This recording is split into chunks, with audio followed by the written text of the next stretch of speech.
Gubernur Jawa Barat Deddy Mulyadi menyatakan siap diperiksa polisi terkait kericuhan di pesta pernikahan anaknya yang menewaskan 3 orang di Garut, Jawa Barat.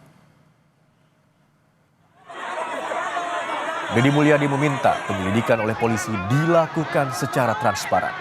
Deddy mengaku siap diperiksa jika diperlukan untuk investigasi kasus tersebut.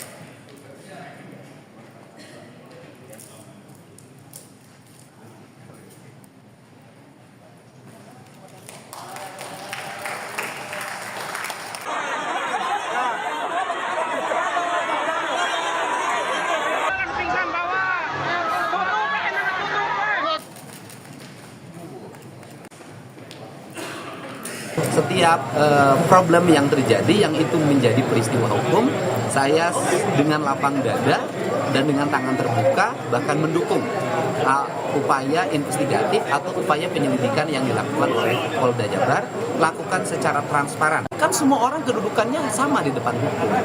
Mau anak saya, mau diri saya sendiri kan kalau dipanggil harus datang dan memberikan keterangan secara benar. Bagi saya nggak ada masalah.